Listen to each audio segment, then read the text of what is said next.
Hello guys, j'espère que vous allez bien. Aujourd'hui on se retrouve pour une nouvelle vidéo. Alors cette vidéo, elle va consister à mon déni de grossesse. Comme vous le savez, avant de commencer cette chaîne, j'avais fait ma première vidéo sur mon déni de grossesse. Chose que j'avais supprimée parce que c'était trop récent pour moi. Enfin bref, il s'était passé pas mal de choses.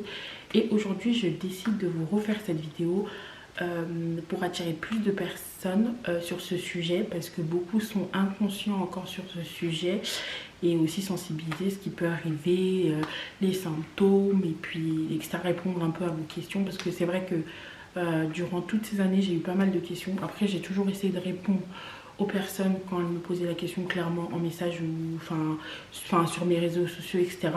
En vrai, je me suis toujours dit qu'un jour il fallait que je retourne cette vidéo et que je vous explique tout, le processus, etc. et tout ça. Donc en tout cas, si cette vidéo elle t'intéresse, je t'invite à rester dedans, à regarder. Bon, avant de regarder cette vidéo, je te demande de mettre pause 5 secondes et d'aller t'abonner. Ça me donnera énormément de la force et ça me fera plaisir à continuer à filmer pas mal de vidéos. Pour commencer, je vais vous expliquer comment s'est passé mon déni de grossesse, etc. et tout ça. En gros, en 2019, j'étais étudiante. Voilà, je venais d'avoir mon bac et tout. Enfin bref, j'étais étudiante et tout.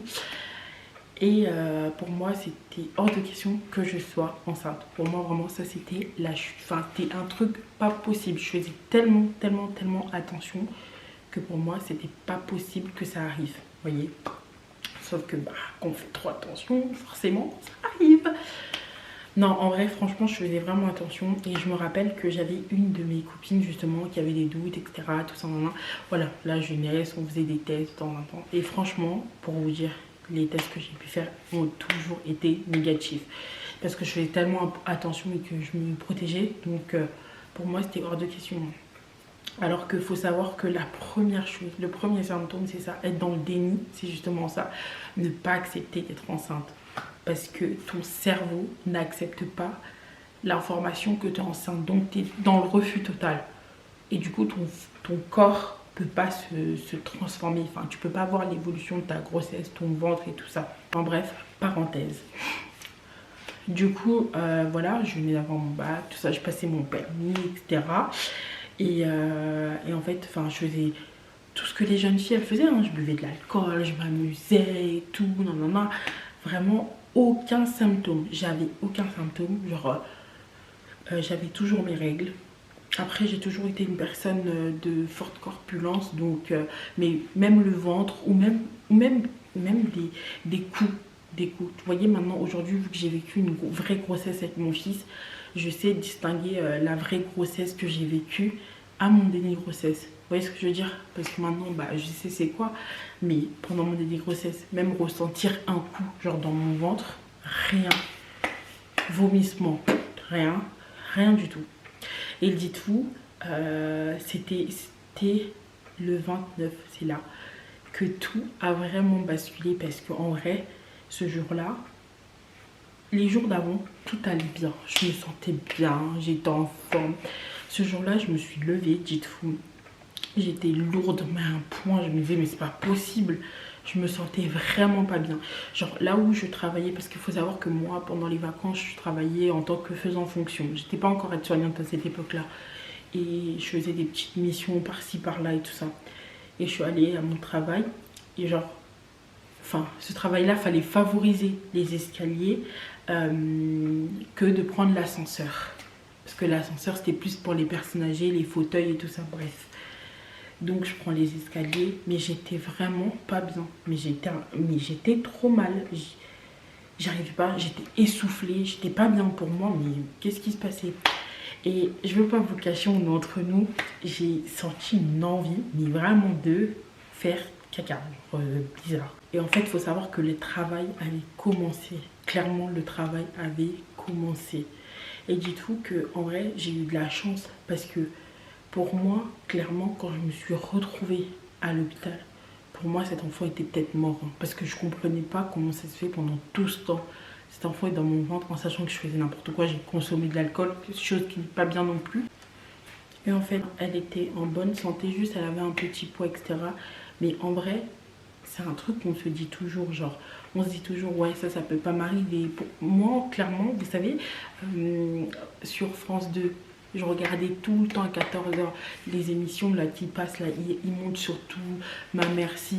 Un jour je suis tombée sur un déni de grossesse, j'étais là en mode oh mais ça arrive qu'aux autres, tu vois, en mode ça peut pas m'arriver. Bah tiens, je crois que je me suis punie moi-même clairement. Non franchement en vrai les gars, en vrai négligez pas ça parce que c'est un sujet où on n'en parle pas beaucoup en France, mais ça arrive très souvent les dénis. Et un déni de grossesse, c'est pas forcément qu'à terme. Hein. Genre, il y a des gens qui font des dénis à 5 mois, 6 mois, enfin, c'est pas forcément à terme. Mais le terme, c'est le pire parce que tu dis en fait, t'as pas préparé, t'as rien. Faut savoir que moi, dans 3 jours, genre, j'allais avoir 20 ans. J'avais rien, j'avais de l'argent, je travaillais de temps en temps, mais vous voyez, j'économisais pas, je mettais pas de côté parce que j'étais jeune, forcément, bah, je profitais, j'achetais des vêtements, des trucs. Et là, d'un coup, tu te dis, punaise, genre, je passe maman en si peu de temps, genre, j'ai même pas eu le temps de me préparer que je suis maman, genre. Soit tu l'acceptes, soit tu le refuses, t'as le choix. Mais en vrai, ça bouleverse, en vrai, ça bouleverse énormément. Et je sais que aujourd'hui, pour moi, genre, je me dis toujours que c'est ma bénédiction. C'est là, mais vraiment, c'est vraiment ma bénédiction parce que à cette heure-ci, je ne serais pas celle que je suis. Vous voyez ce que je veux dire? Elle m'a préparée à rentrer dans la vie adulte, mais aussitôt. Mais je suis tellement heureuse et épanouie maintenant. Mais en vrai, les gars, négligez pas les grossesses. Vraiment, négligez pas. Et dites-vous que les tests peuvent être négatifs, mais une prise de sang, ça va directement vous montrer logiquement.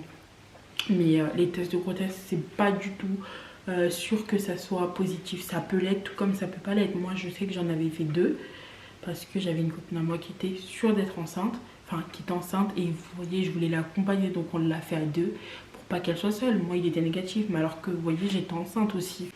Et dites-vous que après ce qui m'est arrivé clairement, derrière ça j'ai fait des recherches, j'ai vu le médecin qui a tout expliqué tout ça parce que c'était un choc pour tout le monde, hein. Faut vous rendre compte que enfin, c'est pas juste que j'accouche et voilà. En gros, là, t'as 19 ans à cette époque-là, tu n'as rien, pas de permis, rien du tout.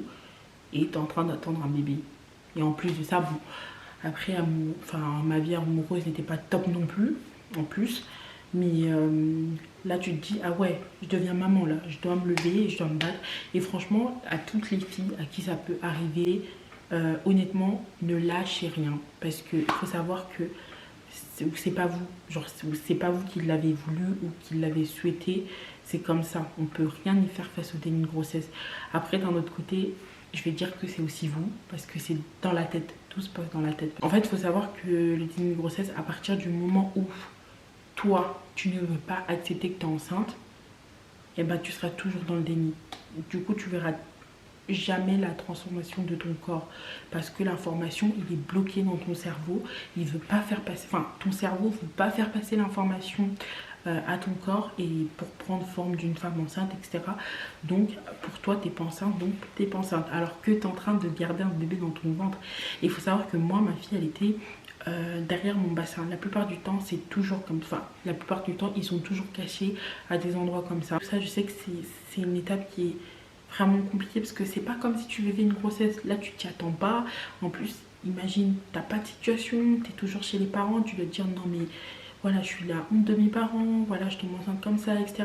Mais non en fait les filles, dites-vous que voilà ça arrive, faut l'accepter, faut avancer clairement, parce qu'à partir du moment où tu te démotives, tu te renfermes, voilà, c'est ton enfant qui va souffrir parce que ton enfant lui il a rien demandé. Il a rien demandé, il a pas demandé à être dans ton ventre. C'est toi, t'allais faire je sais pas quoi avec je sais pas qui. Donc à partir du moment où t'as cet enfant là dans ton ventre, à toi maintenant de l'assumer clairement. Et honnêtement sans vous cacher, hein, j'ai fait une mini dépression moi aussi. Parce que c'est pas facile à 19 ans les gars. C'est logique que derrière vous allez forcément faire une petite dépression, que vous allez vous sentir mal, que tout ça, mais sachez que vous êtes des femmes fortes et sachez que vous allez affronter tout ça et que vous allez vous relever clairement. En tout cas les gars, j'espère que ça vous aura plu cette vidéo. En tout cas n'hésitez pas à me dire en commentaire sur mes réseaux sociaux si vous avez des questions. Je ferai des vidéos où je pourrai répondre aux questions, ça sera beaucoup plus simple. C'est ce que je m'étais dit, je ferai peut-être une partie 2 pour répondre à vos questions, comment je l'ai su, nanana, tout ça, qu'est-ce que c'est, enfin voilà, n'hésitez surtout pas, à me poser des questions, je vous répondrai. Voilà les gars, c'est la fin de cette vidéo. N'hésitez pas à liker, à commenter et abonnez-vous surtout à la chaîne. Gros bisous.